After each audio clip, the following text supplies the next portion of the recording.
자, 안녕하세요. 이슬람 중동에 아라비안 나이트가 있고 그 다음에 중국에 서유기가 있다면 한국에는 붓다로드가 있습니다. 내가 말하면서도 약간 좀 그런데 그냥 그렇게 믿어. 뭐 인생이라는 게 다 그런 거예요. 그럼 뭐 그런 재미로 사는 거지.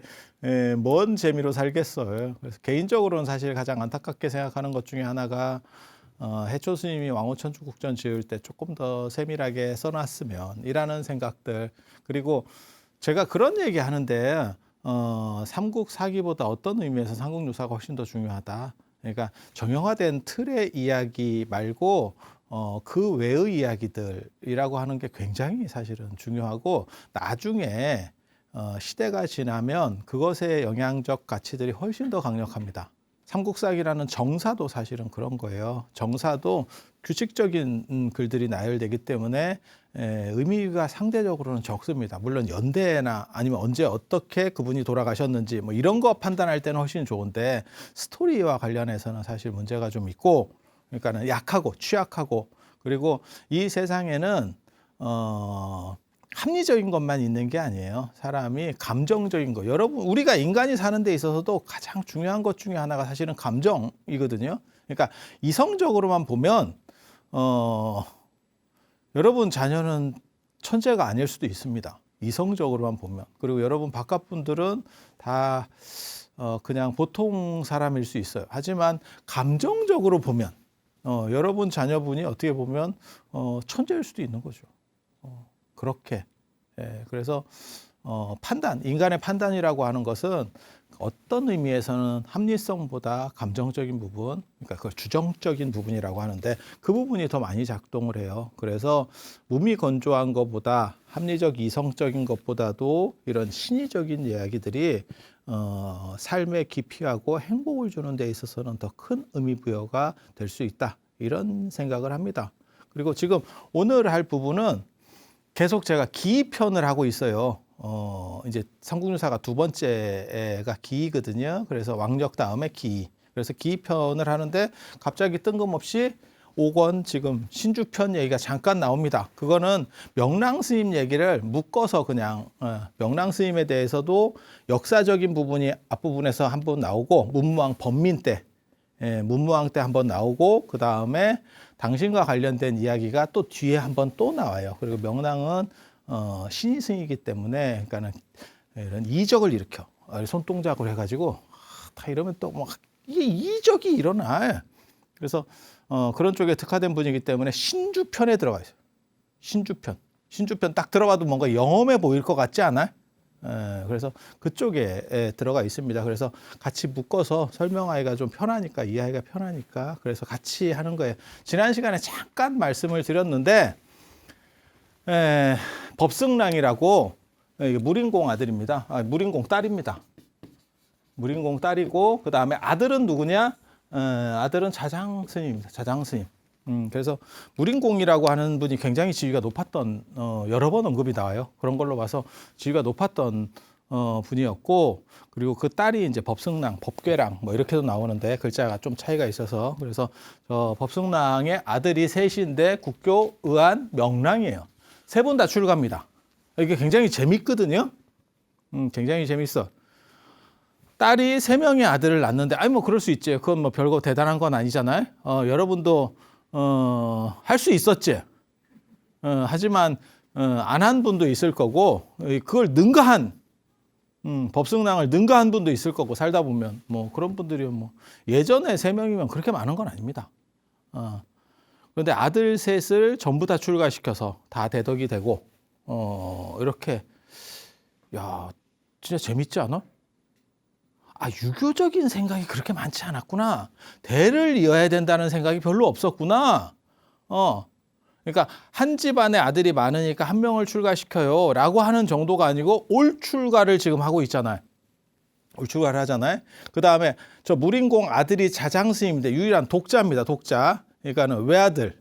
외아들. 이제 저게 이제 법승랑을 저 같은 경우는 이제 누나로 보는 사람이고, 일반적으로는 동생으로, 누이 동생으로 보기도 하거든요. 근데 누나라는 판단이 맞아요. 왜 그렇게 판단하냐면 이 명랑이 법승랑의 셋째 아들인데 막내인데 명랑이 당나라에 입당하는 게 당나라에 유학 갔다 오는 게 632년에 635년이에요. 그런데 자장이 삼촌이잖아. 자장이 삼촌이잖아. 근데 자장이 중국에 갔다 오는 게 638에서 643이에요. 그러니까 명랑보다도 늦어요. 저렇게 보면 저 조카하고 자장의 명랑과 자장의 관계는 거의 비슷한 나이거나 안 그러면 명랑이 오히려 더 많을 수도 있겠다. 그래서 딸이 하나가 있었고 무림한테 딸이 하나가 있었고 그다음에 이제 아들이 안 나오니까 기도를 해서 아들을 낳으려고 해서 자장이 나왔다. 늦자식이다. 이러면 예전에 터울이 커지는 경우들이 있거든요. 그래서 그런 정도로 해석을 합니다. 그 기준이 저연대 그리고 제가 전에 말씀드렸던 제가 오대산 사적기 개창조사 전기에서 새롭게 발견한 내가 찾았어. 내가 무림공의 제2자다. 두 번째 아들이 두 번째 자식이다. 거기서는 자식으로 해석을 해야 돼. 그 두 가지 근거를 가지고 이제 누나였을 거다. 이렇게 판단하는 거예요. 그러니까 무림공한테는 또 다른 딸이 또 있었는지는 잘 모르겠는데 기록에 나오는 건 저 둘이에요. 그러니까는 위에 법승랑 그 다음에 자장. 근데 법승랑의 아들이 셋이 있는데 전부 출가, 자장 출가. 이 얘기는 뭐예요? 무림공 끊어졌네. 대 끊어졌네. 그냥 딸 쪽도 끊었고 아들 쪽도 끊었고. 이 얘기는 뭐냐면 유교적인 우리가 조선시대 생각했을 때 그 대를 이어야 된다라고 하는 유교적인 개념하고는 굉장히 많이 달랐구나. 사회 풍토가. 마치 오늘날하고 비슷한 거지. 오늘날 자녀분들이 나 결혼 안 해도 돼요 라고 말하면 부모가 뭐 하면 좋긴 한데 뭐 그러든가 말든가 뭐 이런 정도 뜨뜻미지근한 자세를 보입니다. 그러니까 그게 여러분들이지 지금. 왜냐하면 가보니까 그렇게 그건 아닌 것 같고 근데 국가를 위해서 뭔가를 하기는 해야 되는데 지금 요 며칠 전에 이제 발표가 나왔죠. 작년 합계 출산율이 나왔는데 0.78 이렇게 해서 0.8대가 무너졌다. 0.78 OECD 국가 아니면 전 세계 국가에서 혼자서 그냥 이렇게 거의 반토막급으로 1대 밑으로 떨어지는 데가 거의 없습니다. 제가 알기로는 없습니다. 근데 우리가 혼자서 그냥 땅 파고 계속 내려가는 거죠. 그래서 제가 그런 얘기 하잖아. 땅을 파고 내려가면 끝인 줄 알았는데 1층이 끝인 줄 알았는데 살다 보면 지하가 있고 지하가 끝인 줄 알았는데 또 살다 보면 싱크홀이 있어요. 그래서 이게 더 이상 내려갈 수 없는 거 아니냐라고 하지만 거기서부터 시작인 경우도 있는데 지금 합계 출산율이 그렇지요. 그래서 이런 얘기를 하면서 이게 타당하냐 이렇게 얘기하는 게 조금 위험할 수는 있는데 우리나라가 출산율을 높이기 위해서 260조를 썼대요. 근데 그냥 계속 내려가지. 이 정부 저 정부를 통틀어서 260조를 썼대. 안 놀라시는구나. 260조면 조금만 더 보태면 삼성을 하나 삽니다. 그냥 조금 더 보태서 한 100조 정도 더 보태서 삼성을 사면 우리나라 사람들이 일자리가 얼마가 늘어나는데 그렇게 생각하면 이게 무진장 큰 돈인데 그렇게 들여도 안 낳는 거예요. 그래서 제가 나중에 저쪽 기록을 써놨는데 저기 보면 이제 나중에 자식 많이 난 사람한테 정부에서 상을 줘. 문무왕 범민 때 상 줘. 그래서 저거 우리도 지금 도입해야 되는 거 아닌가 라는 생각을 하면서 저 글을 써놨던 거예요, 사실은. 그런데 이때는 아무튼 개인에 대한 생각이 달랐어요. 그래서 유교적인 관점에서는 자식이 부모를 계승하는 거예요. 그건 뭐 당연한 거 아닙니까? 이렇게 생각할지 모르겠는데 이게 영혼관하고 관련된다니까 제가 제사나 이런 거 얘기할 때도 계속 이 얘기를 해주는데 유교가 없어진 지 100년밖에 안 됐는데도 이걸 말귀를 잘 못 알아들으셔.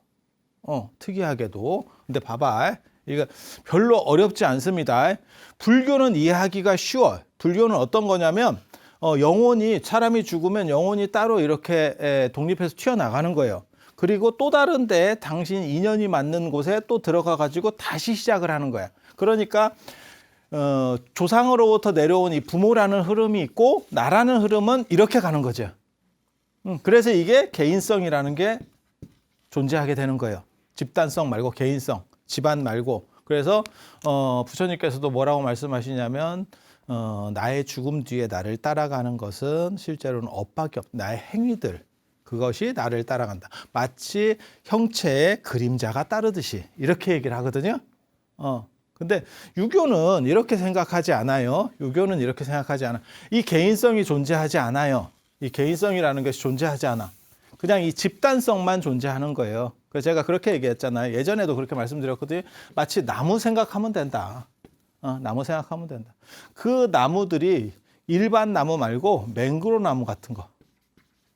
맹그로 나무 같은 거. 그래서 나무에서 이런 나무 중에서 이렇게 나무 줄기가 있으면 여기서 뿌리가 내려가지고 이게 나무가 돼요. 그러니까 그냥 한 나무가 계속 이어가는 거죠. 한 나무가 계속 이어가는 거죠.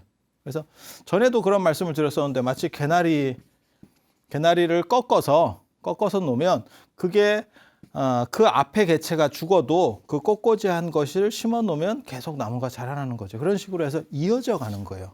그리고 어떻게 만들어지느냐, 사람의 영혼은 어떻게 만들어지느냐, 영혼이 별도로 없습니다. 유교에서는 영혼이 별도로 없어. 그래서 제가 제사룰에서도 특징이 뭐냐면 사대봉사, 사람이 기억해 줄 때까지만 지내고 영원히 지내지 않는다더라. 영원히 지낸다는 거는 불천이가 있긴 한데 그건 상징적인 거고 영혼은 언젠가 흐트러진다라고 봐요. 그리고 그것은 그게 기론입니다. 기론. 그리고 어떻게 만들어지는 거냐면 별, 그 다음에 땅, 그러니까 주변 환경, 우리 가까이에 있는 환경, 좀 먼 환경, 플러스 부모의 정혈입니다. 이렇게 해서 만들어지는 거예요.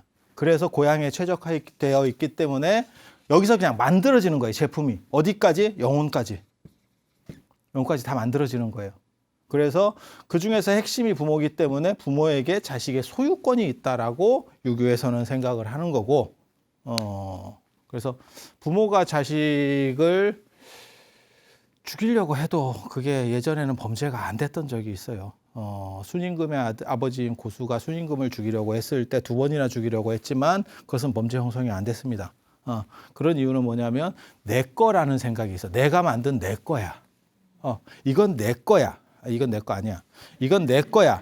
그러면 이거를 내가 망치로 두드려서 다른 모양으로 만들든지 버리든지 그 부분에 대해서 아무도 나에게 말하지 않는다니까. 저희 어렸을 때는 부모가 자식을 때렸어. 범죄 형성이 안 됐습니다. 안 됐습니다. 그런데 지금은 범죄 형성이 되죠. 그러니까 유교적 관점에서는 이것만 있고 이렇게 내려가는 것만 있고 그것은 부모가 만들어서 부모가 소유권을 가지고 있다라고 생각하는 거예요. 그래서 유교적 교육론에서 제일 큰 특징이 뭐냐면 여러분도 똑같이 그랬어요. 자식을 키울 때 뭐 먹어로 해. 너 뭐 먹을래가 아니야. 뭐 먹어. 그러면 이제 걔가 어린애들이 이제 좀 그러니까 뭐 콩을 골라내거나 뭐 당근을 골라내고 그러면 그거 먹어야 잘 크지. 그래야 뭐 영양분이 어떻고 저쩌고 꽁치랑꽁치랑 거려. 그러면서 뭐라고 얘기하냐면 엄마가 나쁜 거 죽었냐? 꼭 그렇게 얘기를 해요. 요즘도 그렇게 얘기하는지 잘 모르겠는데. 다 좋은 거 주지. 엄마가 뭐 그래서 엄마가 내 것처럼 만들어 가는 거예요. 그리고 그러한 유교적 인식이 많이 남아 있으면 커서까지도 간섭을 하는 부분들이 남는 거죠. 내 자식은 이렇게 돼야 돼라고 하는. 그래서 진로 같은 거 결정할 때도 그런 거 많이 있었잖아요. 우리 집 애가 공부를 잘하면 어디 과를 가야 되고 뭘 해야 되고 뭐 이런 거 있잖아요. 그래서 그게 개입에 대한 문제들이 존재하는 게 사실은 이렇게 하나로 단체로 묶여 있다라고 생각을 해서 그래요. 묶여 있다라고 생각해서. 그리고 이렇게 묶여 있기 때문에 하나가 마치 쇠사슬처럼 계속 연결돼서 내려가는 거예요. 그래서 그 자식이 하나가 끊어져 버리면 더 이상 그 밑에 아들을 못 낳아서 후손으로 연결이 안 되면, 여기서 아들이 중요한 게 딸은 성씨를 주지 못하잖아. 성씨를 주지 못하잖아. 딸 성을 따르진 않잖아. 요즘은 엄마 성을 따르는 경우도 있는데 유교적 관점에서는 엄마 성을 따르는 경우는 없잖아요. 그래서 내 성을 보존해야 된다라고 하는 게 있어요. 남성, 여성이 아니고 성씨를 보존해야 된다라는 개념이 있어요. 그래서 아들이 없어지면 어떠냐면 이 연결고리들이 전체가 싹 날아갑니다. 그런데 불교는 관계가 없죠. 왜냐하면 이거 말고 여기서 영혼이라고 하는 것이 이렇게 수평으로 움직이는 부분이 있기 때문에. 그래서 불교적 인식이 강하면 꼭 대를 이어야 된다라는 생각이 별로 없어요. 그리고 오늘날은 개인주의 때문에 대를 이어야 된다라는 생각이 별로 없는 거죠. 그러니까 집단을 위해서 희생한다거나 자식을 위해서 희생하는 것보다도 그냥 내 팔 내흔들다 가겠다 라는 생각이 있는 거예요. 그래서 유교적 인식이 저 당시에 자장과 그다음에 명랑 때는 유교적 인식이 생각보다 그렇게 강력하게 작동하지 않았구나. 만약에 그것이 작동할 수 있으면 아들이 셋이면 그 중에 하나라도 남겼겠지.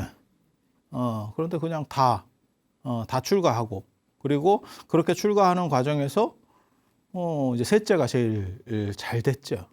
셋째가 유학도 갔다 오고, 나는 왜 유학 갔는지 알 것 같아. 셋째가 왜 저렇게 유학 가는지 알 것 같아. 첫째, 둘째가 약간 짐이 있고, 집안에서 잘 돼야 된다라고 하는 약간 책임감이 좀 더 강하고, 막내 정도 되면 자유롭습니다. 막내가 자고로 자식 많은 집에서는 막내가 똘끼가 제일 많아요. 이렇게 보고 있으면 그냥 약간 부모 입장에서는 늦자식이니까 약간 이쁘기도 하고 방치했다가 실수하는 경우가 있고, 그래서 막내들이 서열을 넘어서지. 그런 강력한 힘이 있어요. 그리고 그런 똘끼가 있기 때문에 저 당시에는 당나라에 유학가는 게 쉬운 게 아니에요. 그 목숨을 걸고 가는 거예요. 배 타고 유학 가는 게 그거 뭐 서해 뭐 별것도 아닌데 그렇지 않습니다. 그리고 올 때는 배 타고 온 게 아니고 명랑 스님은 자기 집 우물로 용궁에서 금 받아가지고 또 오다가 용궁 들려가지고 금 받아서 이렇게 온다는 거예요.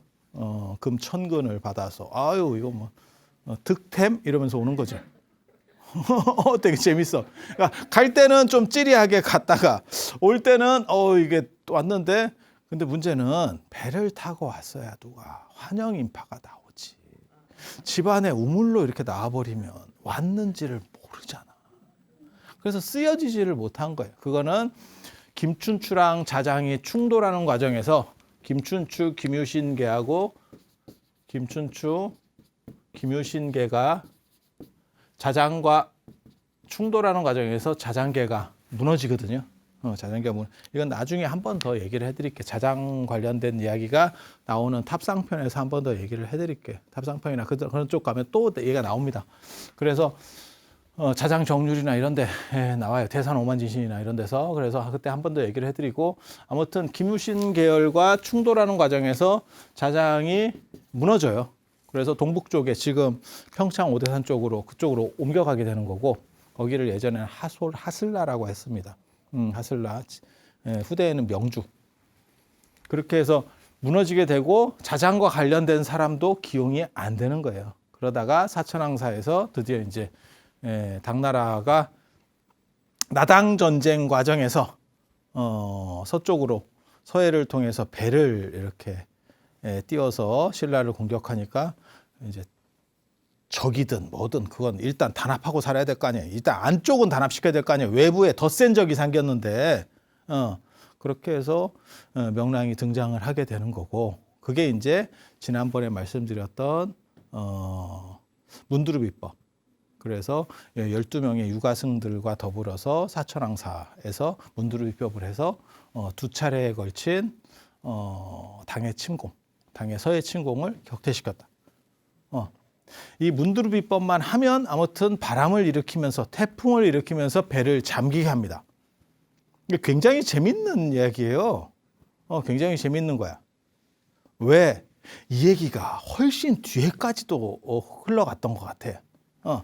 그걸 네가 어떻게 하느냐라고 하면 지금 다시 기편으로 다시 돌아오는 거예요. 문무왕조에 뭐가 나오냐면 아니 요 명랑신인조에 뭐가 있냐면 고려 태조 왕건 때 얘기가 나와요. 왕건 때 뭐가 있냐면 왕건 때 왜구들이 또 많이 나왔대. 그러니까 고려 말에도 왜구들이 있고, 그다음 문무왕 번민 때도, 그러니까 우리가 삼국 통일했을 때도 왜구들이 많아요. 왜구들이 많아. 그래서 문무왕 번민이 내가 호국령이 돼서 어떻게든 지키겠다. 그리고 왜구가 딱 창궐 하면 계산상으로 봤을 때 신라는 굉장히 불리합니다. 왜? 경주가 수도고 울산이 그 당시 제2도시라고 보시면 돼요. 그러니까 서울과 인천이라고 생각하시면 딱 되거든요. 그래서 울산으로 들어왔다가 경주로 올라오는데, 왜구가 창궐하면 부산, 울산, 그다음에 경주 이런 데가 굉장히 인접 지역이죠. 그냥 생각을 해봐도. 그거하고 경남 남해 쪽에 이쪽 뭐 딱 보면 그렇게 되잖아요. 왜구들이 접근성에서. 그래서 얼마나 그게 스트레스를 받았으면, 당나라를 이기고도 왜구 때문에 문무왕이 얼마나 스트레스를 받았으면 내가 호국령이 되겠다. 이 얘기를 하면서 드디어 우리가 알고 있는 문무왕 대왕암, 문무왕 수중릉이라고도 하는 그 대왕암이 만들어지겠어요. 그에 대해서는 좀 이따 다시 얘기를 해드릴게요.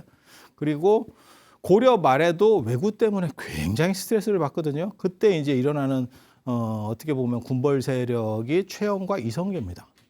우리가 익히 잘 알고 있는 그런 분들이 굉장한 힘을 가지게 되는 거예요. 그리고 왜구를 정규군이 이기가 상당히 어려운 게 배 타고 이렇게 찝쩍거리기 때문에 그래요. 이게. 그래서 정규군이 가서 무태서 뭘 어떻게 해보려고 그러면 배 타고 다시 나가버려요. 이런 얘네들이. 그러니까 해안선을 중심으로 이렇게 움직이니까 이게 상대하기가 피곤합니다. 그리고 왜구가 들끓던 시절이 있어요. 들끓던 시절이. 그거는 제가 보기에는 기후 환경적 영향일 겁니다. 그래서 기후가 지금도 마찬가지예요. 지금도 기후가 지금 이제 고물가가 이렇게 뛰는 이유 중에 하나가 우크라이나 전쟁도 있지만 기후가 약간 변화해서 지금 잘 안 되죠. 농작물이 전 세계적으로 잘 안 되죠. 이렇게 되면 섬은 튀어나와야 됩니다.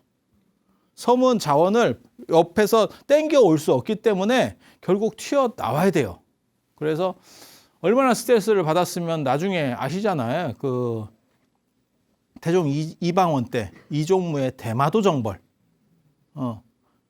어떻게 보면 일본을 처음으로 쳐들어간 사건이라고 볼 수 있어요. 그 전에는 문고 때도 한번 쳐들어갔었어요. 고려군하고 연합해서 쳐들어가서 일본을 뭐 좀 하긴 했었는데, 직접적으로 완전히 대마도 정벌할 정도까지. 근데 이종무가 뭐 그렇게 잘한 것 같지는 않아요. 피해가 우리가 더 컸습니다. 정벌은 했는데 우리 피해가 더 컸어. 근데 쪽수로 밀어붙여서 이긴 거예요. 그게. 그 상황들을 보면. 그러니까 신출귀몰하게 해서 소수로다가 다다닥 어떻게 한 게 아니고, 약간 러시아 우크라이나 전쟁 비슷하게 우리가 시작할 때는 저거 한 일주일이나 아무리 길어도 한 달 안에 끝날 거야 이렇게 생각했는데, 알고 보니까 이게 뭔가 저거 러시아가 저거 쉽지 않을 건데, 이 뒤에 닥치는 이 약간 호구형 이미지, 약간 바보형이었어요. 이 이미지를 극복하는데 미국이 그걸 베트남에서 그 이미지를 얻었거든요. 미국이 센 줄 알았더니 그닥 이런 이미지를 그때 받았거든. 그래서 나중에 걸프전 때 그걸 뒤집어 버리잖아요. 야, 시작하자마자 두더덕 패가지고 경기 끝 이러니까 센 형 이렇게 이미지가 돌아왔거든요. 진짜 그렇게 되는 거예요. 그래서 걸프전 때 눈깔 뒤집어 가지고 걔네들이 작전 펼친 거야. 그 이미지를 극복하기 위해서. 그리고 그 뒤로는 미국은 건드리면 안 된다라는 게 머릿속에 박히게 된 거지. 이라크도 굉장히 강력하다라 그랬거든요. 군대도 많고. 그런데 그냥 그렇게 일방적으로 팰 수 있나 싶을 정도로 패서 경기를 끝내버렸죠. 그리고 그거를 생중계를 해주니까 베트남 때만 하더라도 저게 그렇게 센가, 베트남이 그렇게 강국도 아니고 이런 생각을 했었는데, 그 이미지를 완전히 부식시키면서 미국의 위상이 떡상하게 되는. 근데 러시아는 그걸 뭘로 할 건가? 저도 잘 모르겠어요. 저게 이제 약간 동네 바보형 느낌으로 이제 좀 한참 갈 것 같은데, 그래서 대마도 정벌이 이종무의 대마도 정벌이 생각같이 그렇지 않았어. 우리 생각에는 그냥 쉽게 이긴 것 같지만 그냥 물량으로 밀어서 이기긴 이겼는데 어떻게 좀 더 맞은 느낌이 들지? 뭐 이런 거. 야, 내가 쟤를 다운시켰는데 왜 그런 거 있잖아요. 우리 한 대씩 한 대씩 때리는 걸로 뭐 이러면서 그럼 내가 먼저 때릴까? 이렇게 먼저 한 대 딱 때리고 졌어. 이거하고 똑같지. 맞을 때 돼서는 바로 졌어. 그래서 안 맞고 끝나면 졌지만 이긴 사람이 찝찝하지. 한 대 맞고 이게 왜 내 때릴 때쯤 돼서 뭐 그런 거랑 비슷해. 그래서 그게 기후 환경과 관련된 부분들이 있을 거예요. 그거는 뭐 찾아보면 분명히 그래서 단순히 인문학적 공부만이 아니고 사실은 이러한 지구과학적인 개념들도 사실은 접근을 할 필요성이 있습니다. 그래서 고려 태조 때 왕건 때도 이게 왜구들이 계속 온다는 거예요. 그러니까 무슨 일이 벌어지냐면 명랑계의 아내 낭용이라는 사람이 있어요. 이 아내 낭용은 명랑하고 지금 얼마 안 떨어져 있는가 봐. 그러니까 나중에 보면 아내가 김유신하고 같이 해서 절을 짓는다라는 얘기가 나오거든요. 그러면 명랑하고 연대 차이가 안 나는 거야 지금. 그런데 요 낭용계에 고려 초에는 광학대연이라는 스님이 있었대. 그래서 왕건이 왜구가 좀 많이 나오는데 저걸 좀 처리를 해주면 어떻겠어? 이렇게 해서 작법을 펼친다는 얘기가 나와요. 그러니까 계속 사천왕사 계열의 저 명랑계는 계속 바다 전쟁에 최적화된 팀으로. 그래서 바다로만 오면 특화된 팀인가 봐. 뭔지 잘 모르겠어요. 그게 되나 약간 싶기는 한데 이게 제가 믿음이 부족해서 그래요. 되는 거야. 근데 내가 그거 봤거든. 육갑신병이라고 들어봤어. 육갑신병. 중국에 그 유명한 사건이 있어. 유명한 사건. 북송이 망할 때 휘종이 그 도교 황제거든요. 도교 황제. 그래서 부처님 사리도 뭐 바다에 버려라 뭐 어쩌라 하면서 이게 좀 약간 이상한 위에서 금나라가 쳐내려오는데 어떤 도사가 와가지고 굳이 전쟁할 필요가 없다. 나에게 육갑신병이 있다. 육갑신병. 그러면서 약을 팔어. 그래서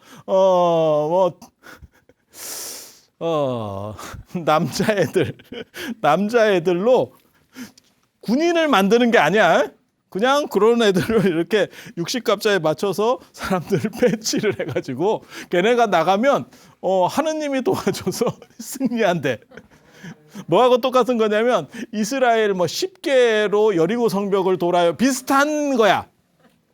근데 이스라엘은 그게 이제 오래돼서 역사가 어떻게 되는지 잘 모르겠고 여기는 역사가 그렇게 오래된 얘기가 아니어서 정확하게 남아 있었어. 그 기록이 정확하게 남아. 육갑신병 진짜 육갑 떨었지. 밑에서 군대 동원하자고 그렇게 얘기를 했어. 사람들이. 아니 군대가 있는데 군대를 동원해야 되는 거 아닙니까? 그랬더니 황제가 우리에겐 육갑신병이 있는데 뭔 군대를 동원해? 걔가 다 할 건데 이게 도대체 그래서 송나라 망했어. 송나라 망했어. 어이없게도 송나라가 힘을 못 쓰고 이게 힘을 못 쓰고 아니 밖에서 다른 나라가 막 이렇게 쳐들어오면 군사를 다 끌어모아서 이걸 이렇게 하는 게 정상적 판단인데 도사가 그랬다고. 그 도사 말을 듣고 그래서 이게 맞나 싶은 생각이 조금은 드는데 된대. 그래서 이게 우리는 깊이 반성을 해봐야 돼. 조선시대 때 불교를 탄압해서 임진왜란이 일어난 거예요. 불교가 계속 있었으면 저 팀이 계속 있었잖아. 임진왜란은 안 난다. 임진왜란 안 난다. 그때 이제 사천왕사 주지스님 오시라 그래가지고 또 문두루 비보고 한번 하면 이순신 장군이 아마 뻘쭘해질 상황이. 거북선 만들었는데 거북선이 필요가 없어. 이렇게 하면 그냥 태풍으로 그냥 다 이렇게 꼬르륵 되는 거야. 그래서 이게 굉장히 재밌는 게, 저분이 문무왕 때 분이니까, 고려 초 왕건 때까지면 약 한 300년 정도가 흘러가는데도 불구하고 그 전통이 계속해서 내려가고 있었구나, 라는 거를 판단해 볼 수 있는 굉장히 재밌는 사건이라고 보면 되고, 그 다음에, 이 김유신과 아내가 아내랑 3명이 같이 창건했대. 김유신 말고 2명이 더 나와요. 그게 이제 원원사지입니다. 원원사지. 그렇게 해서 그 원원사, 지금도 남아 있습니다. 원원사지가 경주 괴릉 쪽에 있어요. 저도 한 2번 가봤는데, 탑이 굉장히 멋있는 탑이 딱 남아 있거든요. 그렇게 해서 그것도 어떻게 보면 약간 밀교 사찰이었던 것 같아. 밀교 사찰. 신인종. 저 명랑 스님의 팔을 신인, 수인, 결인, 그 다음에 개인 이렇게 부르거든요. 이렇게. 그래서 이런 신인종 사찰로 원원사도 있었구나, 라는 거를 알 수 있는. 그리고 저분들은 보면 되게 재밌어요. 문무왕 법미는 나중에 이제 동해 그 대왕암 얘기가 나오잖아요. 그런데 이분들 같은 경우는 원원사의 동쪽 봉우리, 그러니까 그 원원사지에서 보면 동쪽 봉우리가 있거든요. 그쪽에 4명을 안장했대. 묻었다는 뜻이에요. 묻었다는 뜻이에요. 그러니까 스님들도 그때 화장이 아니구나, 라는 걸 알 수 있어. 이게 화장이 일반화된 상황이 아니구나. 제가 그 얘기 해드렸었잖아요. 화장의 가장 최초는 누구냐? 그런 자장률사가 스님들 중에서는 화장이 제일 빠르다. 그리고 원광 스님은 매장이었다.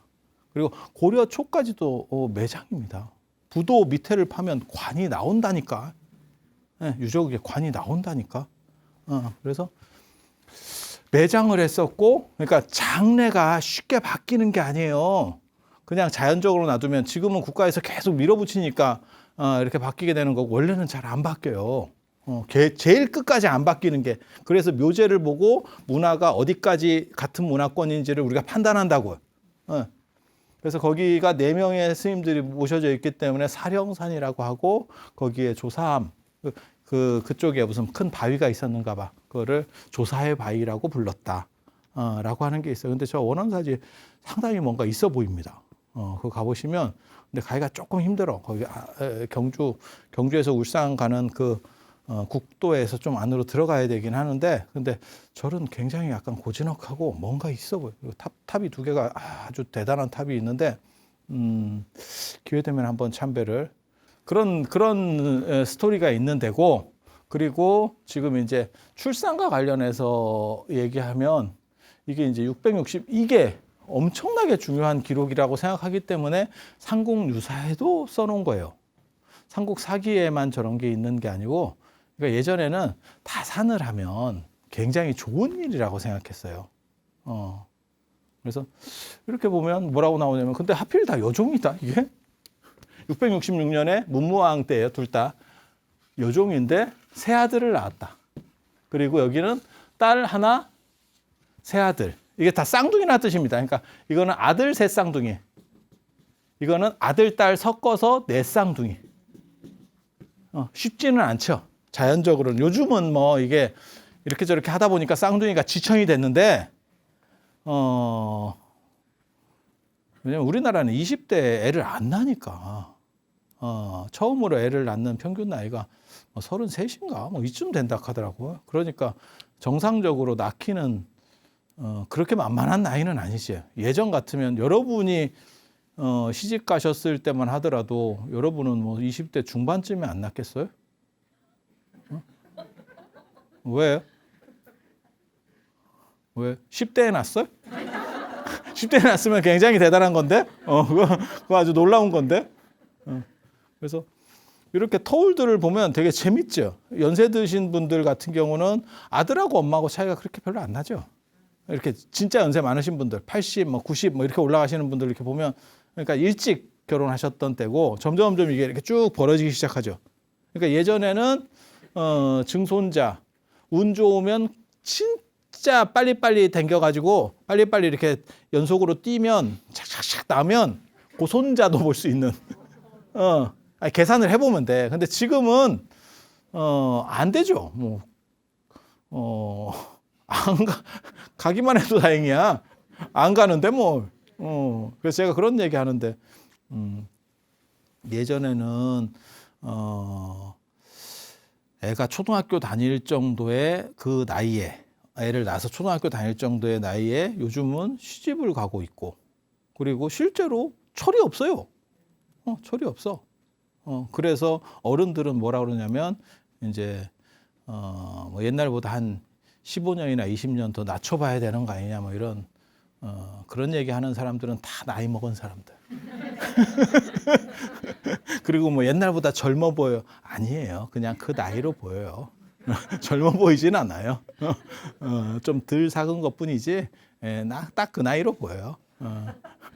그래서 내가 제일 싫어하는 말이 그건데 뭐 10년을 빼야 돼요. 뭐 15년을 빼야 돼요. 그렇게 얘기하는 사람들은 다 나이 먹은 사람밖에 없어요. 애들은 그런 얘기를 하느냐? 애들은 그런 얘기 안 해. 애들은 그런 얘기 안 해. 그래서 이렇게 자식을 많이 낳으면 정부에서 200석에 좀 상당히 주는 겁니다.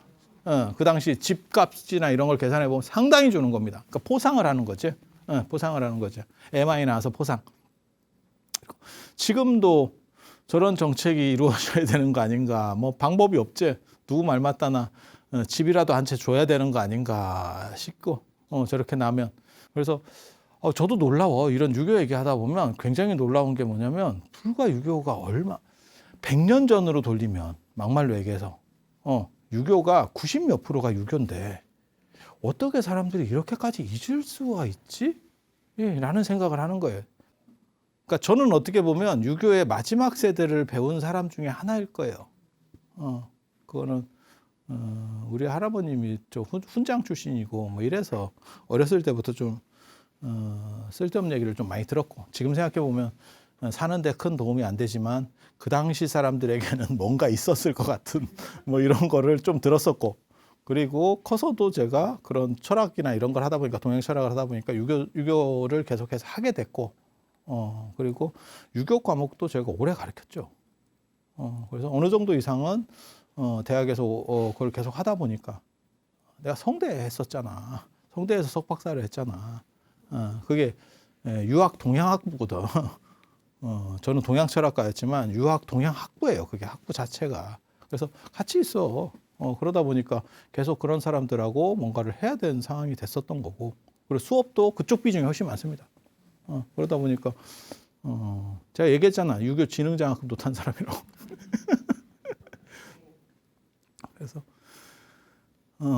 그런데 아무튼 유교에 대해서는 생각보다 사람들이 너무 빨리 잊은 것 같아요.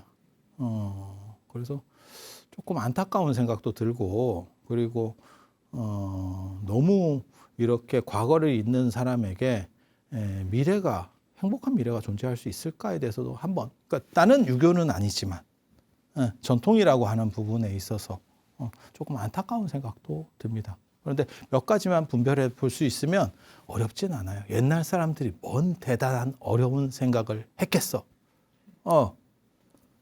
그래서 그런 정도 이해하시면 되고 다음 시간에 제가 이제 문무왕 수중론과 관련된 문무왕의 화장 이야기 이어서 해드릴 수 있도록 그렇게 하겠습니다. 자, 들어주셔서 감사합니다.